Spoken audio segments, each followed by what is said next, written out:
에레미야 39장 15절서부터 18절까지입니다. 구약성경 1116쪽이 됩니다. 에레미야 39장 15절서부터 18절까지 봉독해 드립니다. 에레미야가 감옥들에 갇혔을 때에 여호와의 말씀이 그에게 임하니라. 이르시되 너는 가서 구스인 에베멜렉에게 말하기를 만군의 여호와 이스라엘의 하나님의 말씀에 내가 이 성에 재난을 내리고 복을 내리지 아니하리라 한 나의 말이 그날에 내 눈앞에 이루리라. 여호와의 말씀이니라. 내가 그날에 너를 구원하리니 내가 그 두려워하는 사람들의 손에 넘겨지지 아니하리라. 내가 반드시 너를 구원할 것인즉 내가 칼에 죽지 아니하고 내가 노략물에 갇히 내 목숨을 얻을 것이니 이는 내가 나를 믿었음이니라. 여호와의 말씀이니라 하시더라. 아멘. 아멘.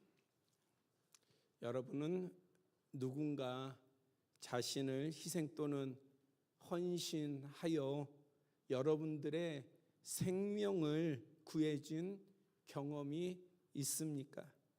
만약 그러한 경험이 있다면 아마 여러분들을 구해준 그 사람을 평생 잊지 못할 것입니다. 그런데 여러분들과 제게 이 세상 가운데 그런 분이 있다 할지라도 우리에게는 세상 어떤 존재와도 비교할 수 없는 구원자가 계십니다. 바로 하나님이십니다. 하나님께서는 오늘 설교 제목과 같이 여러분과 제게 말씀하십니다. 내가 너를 구원하리라.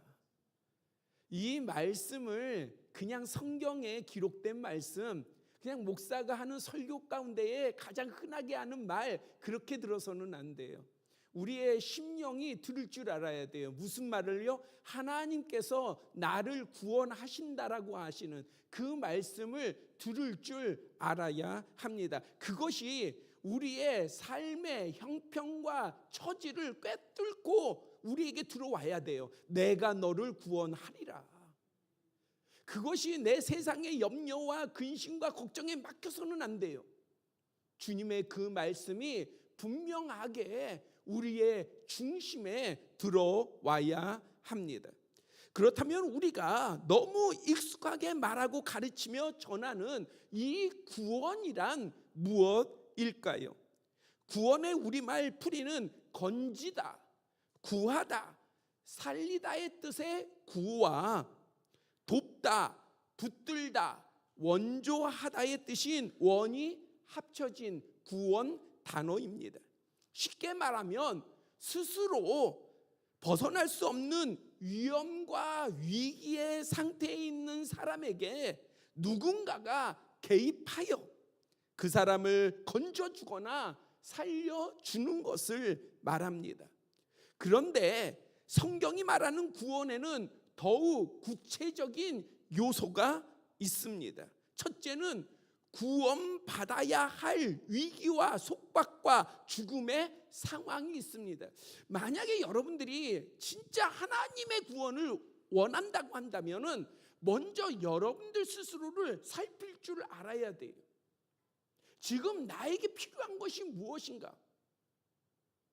진짜 나에게 물질이 필요한 것인가? 진짜 나에게 건강이 필요한 것인가? 진짜 나에게 무엇이 필요한 것인가?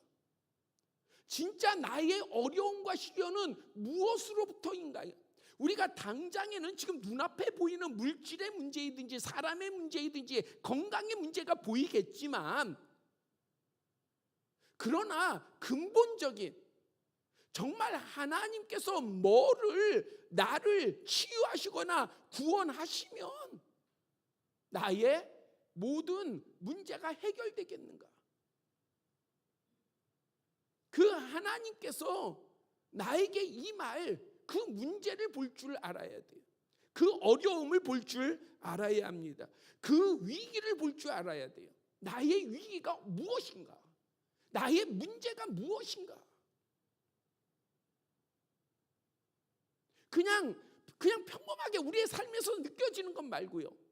진짜 우리 스스로를 스스로를 돌아보면서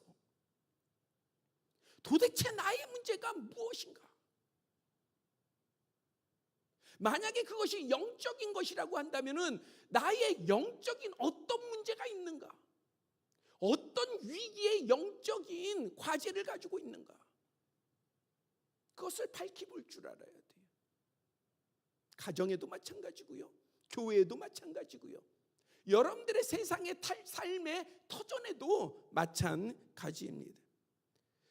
둘째에 그곳에 구원하시는 전능하신 하나님이 계시다라고 하는 사실이요. 하나님이 멀리 계신 것이 아니라, 하나님이 손이 짧아서 구원하지 못하심이 아니라, 항상 내가 간절히 바라고 원하고 구하는 그곳에 나의 전능하신 하나님이 계시다는 사실이요. 성경은 그걸 말하고 있어요. 그것을 말씀하고 있습니다. 하나님이 너의 문제 있는 곳, 그곳에 계셔. 그것은 우리가 흔히 그냥 나누는 말씀이 아니라 하나님의 말씀이 그렇게 보증하고 있습니다. 셋째는요, 하나님의 은혜로 건짐을 받고 생명과 자유와 승리를 얻는 대상이 있다는 거예요. 그 대상이 내가 돼야 되는 거예요. 우리 가정이 돼야 되는 거예요. 우리 교회가 돼야 되는 거예요. 우리의 터전이 돼야 되는 거예요. 한번 우리가 성경을 보세요. 문제가 있는 곳, 시련이 있는 곳, 어려움이 있는 곳에 전능하신 하나님이 함께 하십니다. 그런데 전능하신 하나님이 함께 하실 때에 모든 사람이 문제 해결을 받는 게 아니에요. 모든 사람이 구원을 받는 게 아니에요. 그 가운데에는 구원을 받는 대상이 있단 말이에요. 그 대상이 남의 이야기가 되어서는 안 됩니다. 그냥 나에게 매 순간순간 그냥 흘러가는 그러한 이야기거리가 돼서는 안 돼요. 그 대상이 내가 돼야 되는 거예요. 내가 하나님의 구원의 대상이 되어야 되는 것이고, 내가 하나님의 은혜를 입는 대상이 되어야 되는 것이고, 내가 하나님과 함께하는 하나님의 사람이 되어야 하는 것입니다. 구원에 관한 대표적인 히브리어는 야샤예요. 이것은 구원하다, 건져내다, 승리를 주다, 위험에서 벗어나게 하다, 억압에서 자유롭게 하다 라는 뜻입니다. 이 동사의 명사가 우리가 잘 아는 예슈아, 구약 성경에서 여호수아, 신약 성경에서는 아람어 예수. 바로 그것이 구원이에요. 하나님께서 우리에게 행하시는 구원은 가장 궁극적으로는 죄와 죽음에서 우리를 건져 영원한 생명을 얻게 하시고 하나님 나라의 영원한 백성이 되게 하시는 것은 틀림이 없어요. 이것은 우리가 놓치지 말아야 되고 빼앗기지 않을 뿐만 아니라 흐려지지 말아야 돼요. 어떤 순간에도 흐려지지 말아야 돼요. 나에게 영원한 생명이 있다. 나에게 영원한 나라가 있다. 나는 그 나라의 시민권을 가졌다. 이것은 결코 조금도 흐려져서는 안 돼요. 그런데 성경이 말씀하시는 구원은 여기에만 국한된 것은 아닙니다. 성경은 그 구원만 기록하고 있지 않아요. 우리가 이 땅에서 살아가는 동안에도 행하시며 이루시는 하나님의 구원이 있다는 사실이에요. 그렇기 때문에 우리는 추상적인 구원을 구하는 것이 아니라 현실 안에서 나타나는 하나님의 구원을 구해야 되고 찾아야 됩니다. 사모해야 돼요. 하나님의 그 구원을 의지해야 합니다. 환난에서 건지시고 위험에서 보호하시며 낙심한 자를 붙들어 주시고 병든 자를 치유하시며 억눌린 자에게 자유를, 넘어진 자에게 새 힘을 주십니다. 자, 우리의 이 말, 지금까지 제가 나열한 이 말의 방점은 우리는 뭐에 갖고 있냐면은 대부분들이 자유를 주시고 승리를 주시고 부하게 하시고 고쳐주시고 여기에 방점이 있어요. 그런데 성경은요, 사실 읽어보면은요, 먼저 어디에 중요한 방점이 있냐? 시련이에요, 고난이에요, 어려움이에요, 시험이에요, 미혹이에요, 환난이에요. 그것에 왜 방점이 있느냐?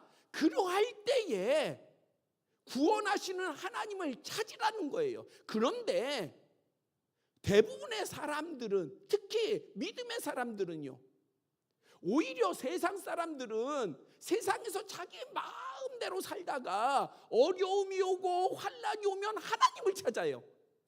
그런데 믿음의 사람들은 반대예요. 교회에 다니면서 오히려 어려움이 오고 시련이 오면 예배를 참석 안 해요. 하나님께 예배드리지 않아요. 기도하지 않아요. 오히려 하나님으로부터 멀어져 가요. 하나님의 말씀은요, 너에게 믿음이 있어? 그러면 그 믿음을 보여. 무엇로 보이겠습니까? 부할 때 감사하고, 형통할 때 찬양하고, 남한테 얻은 거 있을 때에 사랑하고, 이건 누구나 다 하는 거예요. 하나님이 찾으시는 믿음은 바로 우리가 어렵고 시련 있고 힘들 때에 너의 하나님을 찾으라는 것입니다. 그게 믿음인 거예요. 그 하나님을 찾아야 돼요. 그 하나님께 매달릴 줄 알아야 돼요. 제가 종종 말씀을 드리지만 우리의 먼 오래된 세대를 안 봐도 돼요. 저의 부모의 세대, 그때만 하더라도 그렇게 성도들의 지식이 세상적으로 뛰어나질 않았어요. 그럼에도 그분들에게는 생명력 있는 믿음이 있었습니다. 왜요? 힘들 때, 어려울 때, 환난이 있을 때, 시련이 있을 때, 문제가 있을 때 다른 거 모든 거 제쳐두고 하나님께 매달렸어요. 눈물을 흘리며 밤을 새며 자녀를 위해서, 가족을 위해서, 소중한 이들을 위해서. 마치 야곱이 야복 나루터에서 씨름했던 것처럼 지지 않고 자기 환도뼈가 다쳐도 그 고통 가운데서도 놓치지 않고, 그래서 이스라엘 하나님을 이겼다. 아니 뭘로 이겨요? 기도로, 놓치지 않는 기도로, 간구로 하나님을 끝까지 붙든 거예요. 우리에게 이게 필요해요. 신앙을 고귀하고 뭔가 수준 있고 보기 좋은, 참 보기에 좋았더라, 이런 신앙이 아니라 살아있는 믿음을 가져야 되는 거예요. 살아있는 하나님 앞에 어찌 우리가 외형적으로 꾸며진 위장된 믿음을 가지고 나아갈 수 있겠습니까? 살아있는 하나님에게는 살아있는 믿음으로 나가야 되는 거예요.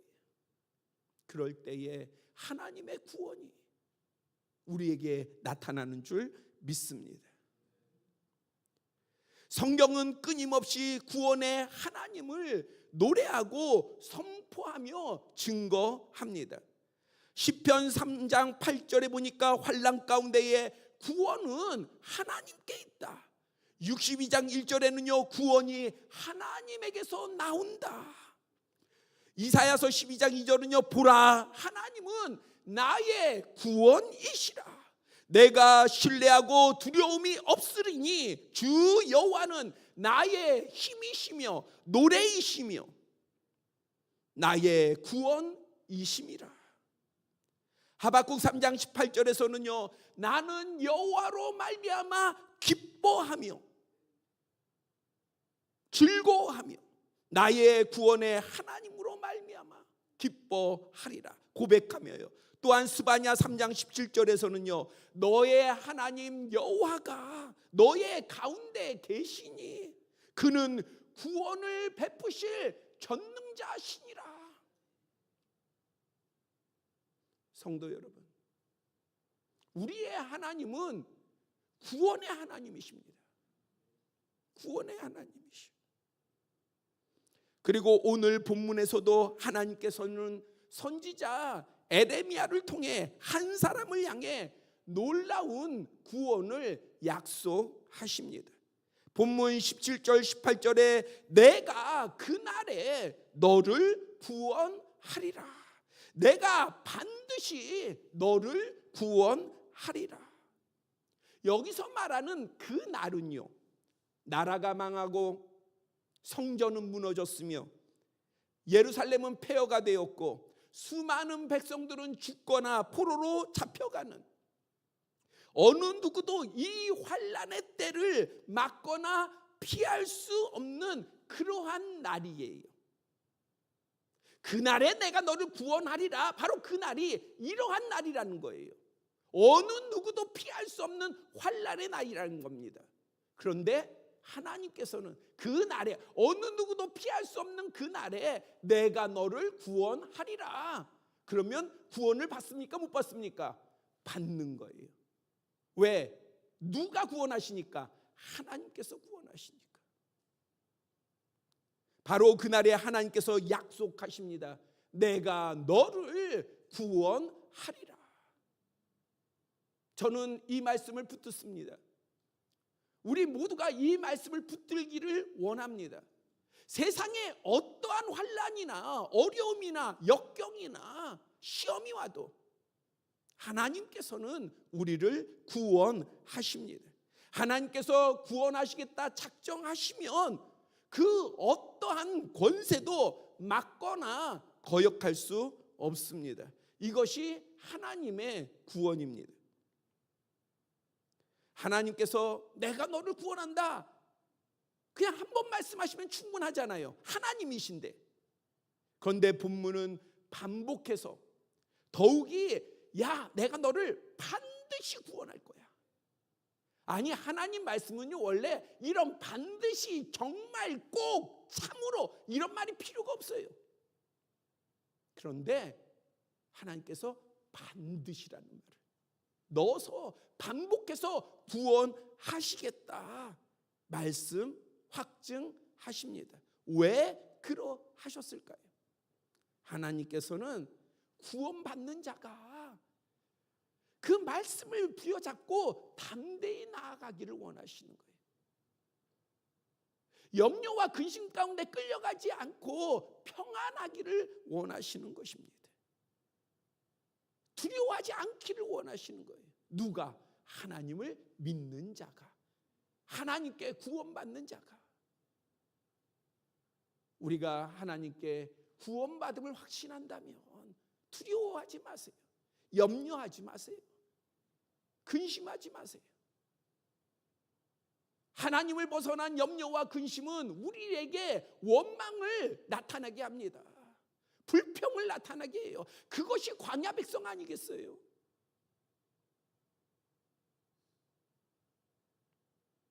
성도 여러분, 하나님께서 우리를 구원하십니다. 그리고 그 구원은 선지자를 통한 약속이 아니에요. 오늘 본문은 에레미야 선지자를 통한 약속이지만은 우리에게 하시는 그 약속은 선지자를 통한 약속이 아닙니다. 하나님의 살아있는 말씀을 통해서, 예수 그리스도를 통해서, 또한 하나님의 영 성령님을 통하여 매우 확실하게 선포하십니다. 내가 너를 반드시 구원하리라. 본문의 그날보다 더 큰 환난과 시련과 위협이 찾아와도 하나님께서는 능히 여러분과 저를 구원하실 줄 믿습니다. 필요한 치유를 행하실 것이고 필요한 문제를 해결하실 것이며 부활과 승리로 돌파하게 하실 줄 믿습니다. 그렇다면 나라가 망하고 왕조가 무너지며 하나님의 도성 예루살렘이 폐허가 되는 이 깊은 어두움의 때에 하나님으로부터 반드시 구원하겠다는 언약을 받은 사람은 도대체 어떤 사람일까요? 아니, 모든 사람이 멸망을 받고 그 멸망의 길을 향해서 달려가고 있는데, 그런데 그 가운데 하나님이 콕 집어서 지명해서 내가 너를 구원하겠다 하신 이 사람은 어떤 사람일까요? 그것도 지독한 시련과 고통 속에 있는 에레미야를 통해서 말입니다. 저는 이 본문을 읽으면서 참 에레미야의 마음은 어땠을까? 이해는 돼요. 저는 이해는 가요. 에레미야의 마음이 어땠을까를 사실은 좀 예상은 돼요. 지금 에레미야는요, 누구보다도 고통 가운데 있어요. 지금 시련 가운데 있어요. 그러면 하나님께서 에레미야야, 내가 너를 구원할, 물론 구원의 약속을 하십니다, 에레미야에게도. 그러나 고통을 사해 주시고 평안케 하시고 좀 그러셔야 되잖아요. 그런데 여전히 에레미야에게는 고통을 놔두시면서 그 고통받는 에레미야를 통해서 다른 이의 구원을 선포케 하셔요. 어쩌면은 이것이 선지자의 사명, 소명일 것입니다. 아무튼요, 이 에레미야를 통해서 본문 16절을 보면은 하나님께서는 선지자 에레미야에게 이렇게 말씀하고 있습니다. 너는 가서 구스인 에벤멜렉에게 말하기를. 에벤멜렉, 배경은 이러합니다. 유대의 백성은 오랜 세월 선지자들의 경고를 듣지 않고 돌이키지 않았습니다. 불의와 죄악을 행하고 우상을 섬기며 하나님께 배역했습니다. 하나님의 백성이라는 이름은 가졌지만 그들의 모습은 하나님으로부터 벗어나여 있는, 하나님과 상관없는 자들의 모양이 되었습니다. 하나님께서는 바벨론을 심판의 도구로 사용하시기로 작정하셨고 에레미야로 하여금 유다의 멸망을 선포하게 하셨습니다. 이제 바벨론에게 항복하는 것이 생명을 보존하는 길이라 전하게 하셨습니다. 그러나 거짓 선지자들과 고관들은 이 말씀을 받아들이지 않았습니다. 오히려 에레미야, 아니 우리도 현실 가운데 그렇지 않겠어요? 이방 나라, 하나님의 백성들이 이방 나라의 침략을 받아서 멸망당할 것이다, 포로로 잡혀갈 것이다, 그러니 항복해라 하면 당연히 비난받지 않겠어요? 그러니까 고관들과 거짓 선지들과 백성들로부터 에레미야는요, 반역자라 몰려 핍박을 받았습니다. 이에 에레미야는 예루살렘을 떠나 베냐민 땅에 들어가려고 했지만 성문에서 붙잡혀 얻어맞고 감옥에 갇혔습니다. 이후의 상황은 더 악화됐어요. 말기야의 집으로 옮겨져서 갇혔는데 지하에 갇혔어요.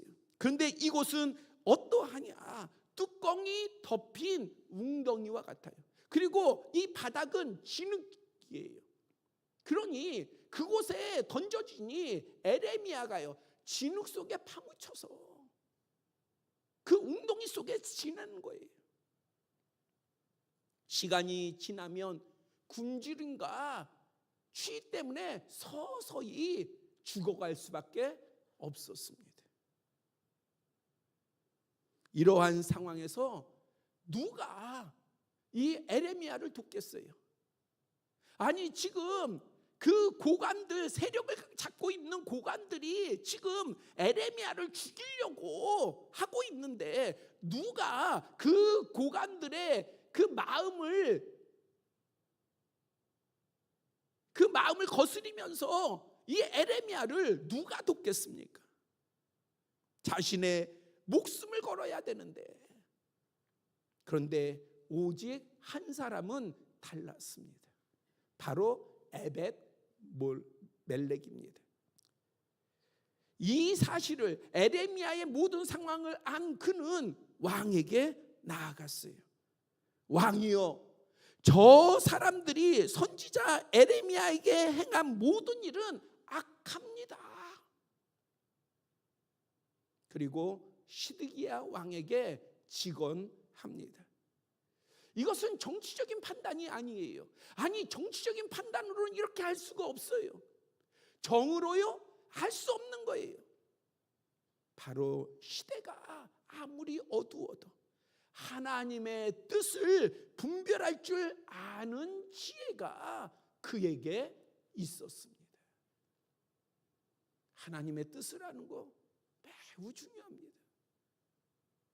그뿐 아닙니다. 왕의 허락을 받아 30명을 데리고 가서 에레미야가 죽기 전에 그 구덩이에서 그를 구해냈습니다. 이것은 단순한 구출이 아닌 자신을 희생하며 하나님의 사람을 구원한 거룩한 행위인 거예요. 또한 38장 11절 12절을 보면은 에베멜렉은 에레미야를 구할 때에 헝겊과 낡은 옷을 가져갑니다. 그리고 그것들을 밧줄과 함께 에레미야가 갇힌 구덩이 안으로 내리며 말합니다. 너는 이 헝겊과 낡은 옷을 내 겨드랑이에 대고 줄을 그 아래 대라. 어떤 모양인지 그려주세요. 자, 웅덩이에서 끌어올리려면 줄을 내려서 줄을 걸어서 끌어올려줘야 돼, 위에서. 지금 에레미야는 그럴 힘이 없어요. 그 줄을 타고 올라올 힘이 없어요. 그러니까 위에서 끌어줘야 돼요. 그러면 이 겨드랑이에 그 밧줄을 걸어야 되는데 지금 에레미야의 상태가 그 밧줄을 걸면 몸이 더 상하고 얼마나 아프고 고통스러울지 이 에베멜렉은 그것까지 헤아린 거예요. 아니, 지금 상황을 보세요. 얼마나 급합니까? 아니, 지금 빨리 구해내야죠. 그게 문제입니까? 빨리 구해내야죠. 누가 보면 어떡해요? 누가 발견하면 어떡해요? 그러면 에레미야뿐만 아니라 자신들도 다 죽는 거 아닙니까? 그러니까 지금 시간이 얼마나 촉박해요. 그럼에도 이 에베멜렉은요, 그러한 것까지 다 생각하고요. 그래서 이러한 보살핌은요, 그 안에 세심한 긍휼과 그 다음에 선지자에 대한 존대가 있었던 거예요. 이러한 것은 배우는 게 아니에요. 사람의 중심에서 나오는 행동입니다. 그리고 이러한 중심은 하나님께서 기뻐하시는 거예요. 우리의 중심에 오늘날 이 시대는 어쩌면 이러한 중심이 점점 사라지고 있는 줄 몰라요. 교회 안에서도요. 하나님이 기뻐하시는 중심은 살아야 합니다. 그것이 우리 자신을 살릴 뿐만 아니라 우리의 공동체를 살리는 것이고 우리의 삶을 살리는 거예요. 성도 여러분, 그런데 오늘 본문을 비롯하여 38장을 보면 에벤멜렉을 대부분 구스 사람이라 일컬으며 그가 왕궁 넷이라고 밝히고 있습니다. 그러니까 우리가 지금 볼 때, 야, 진짜 대단한 믿음, 대단한 선함, 이걸 가지고 행하는 이 사람이 어떤 사람일까 보니까 대단한 사람이 아니에요. 그는 구스 사람이에요. 구스는 이집트 남쪽, 수단 북쪽에 있는 그 지역 사람이에요. 그러니까 유대인이 아닌 피부색도 다른 이방인이었습니다. 그리고 그의 직함은 메시예요. 주류가 아니다는 얘기예요. 결코 존귀한 신분이 아니다는 거예요. 남보다 더 뛰어난 그러한 인물이 아니다라고 하는 것입니다. 하지만 멸망당하는 환난의 그날에 그를 향해 하나님께서는 반복해서 구원을 약속하십니다. 이것은 하나님의 구원이 어디 있느냐? 사람의 신분이나 사람의 가진 것이나 사람의 인종이나 사람의 학식이나 세상의 가치에 의한 것이 아님을 보여주고 있습니다. 그래서 성경은 하나님께서 말씀하시기를 누구든지 어떠한 자격의 조건의 커트라인이 있는 것이 아니라 누구든지 하나님께서는 구원하시기를 원하십니다.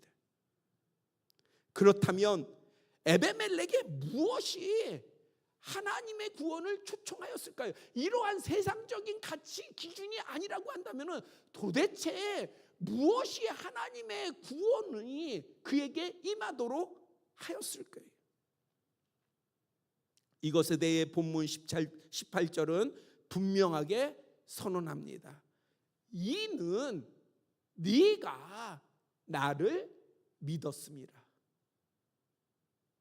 아니 뭐 대단한 게 아니에요. 우리가 너무 잘 알고 있는 거예요. 이는 네가 나를 믿었음이라. 여기에서 믿다, 히브리어 동사는 바타흐예요. 신뢰하다, 의지하다, 안전을 맡기다, 확신을 두다는 의미입니다. 자, 에베멜렉은 하나님의 뜻을 분별할 줄 아는 지혜가 있었어요.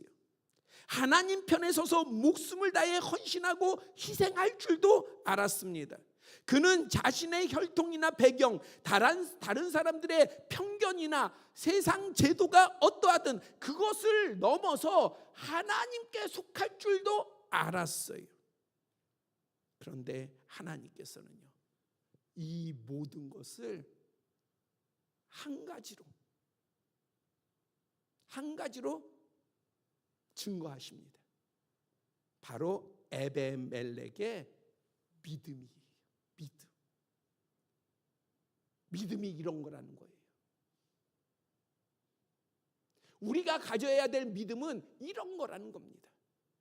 그냥 입술로만 믿는다가 아니라 내 삶에 하나님을 얼마나 신뢰하는지가 드러나야 하는 거예요. 특히 언제예요?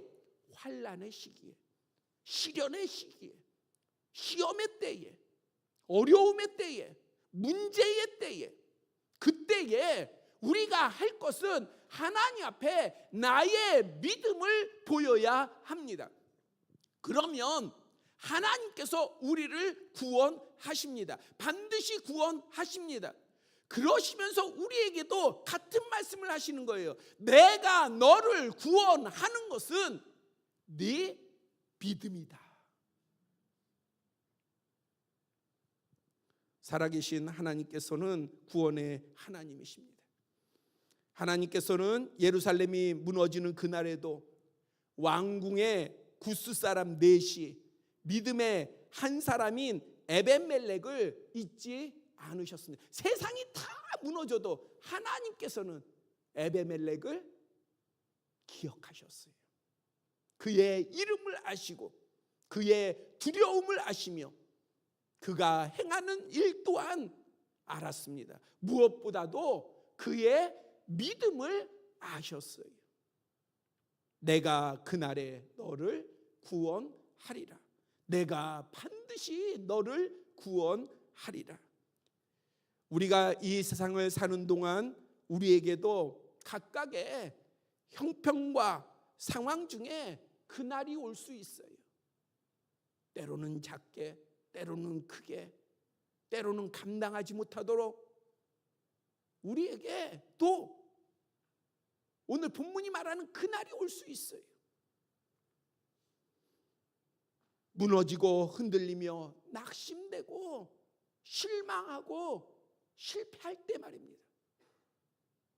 계속해서 인내하면서 싸우는데도 뭔가 한계에 부딪힐 때가 다가옵니다. 그러나 꼭 기억하시기를 바랍니다. 하나님께서는요, 하나님을 의지하는 자를 결코 잊지 아니하신다는 사실이에요. 결코 외면하지 아니하신다는 겁니다. 오히려 기쁨으로 개입하시기를, 그리고 구원하시기를 원하십니다. 이제 우리에게 주어진 거룩한 과제가 있습니다. 살아계신 하나님께 바타흐, 철저한 온전한 믿음을 보이는 거예요. 정말 하나님을 의지하는 거예요. 이것저것 다 계산하고 이것저것 다 해보고 그리고 나서 이제 마지막에 어쩔 수 없이 하나님을 찾는 게 아니라 어떠한 문제 앞에서도 내 자신을 온전히 하나님께 맡기는, 온전히 하나님을 의지하는 우리가 되시기를 바랍니다. 그러면 우리 평생에 내가 그날에 너를 구원하리라, 내가 너를 반드시 구원할 것이다, 하나님의 구원이 항상 우리와 함께할 것입니다. 기도드리겠습니다.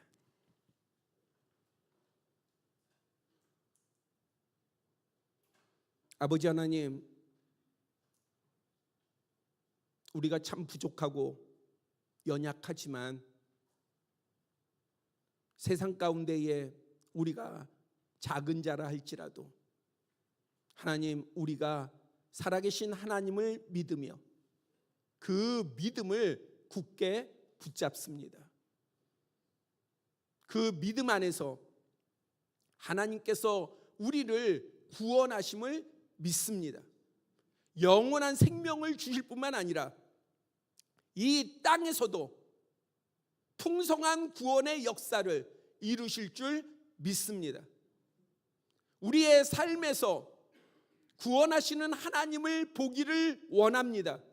우리의 눈이 열리게 하여 주시고 우리의 마음이 열리게 하여 주시고 우리의 영이 열려 살아계신 하나님, 구원의 하나님을 놓치지 말게 하여 주시고 오히려 우리가 지혜를 다하여 하나님께 우리를 맡기게 하여 주시옵소서. 그래서 특별한 일 가운데에, 그날 가운데에 하나님의 구원뿐만 아니라 매일의 삶 가운데에 하나님의 구원을 바라보며 그 은혜를 만끽하는 우리 모두가 되게 하여 주시옵소서. 예수 그리스도의 이름으로 기도드렸사옵나이다. 아멘. 이 시간에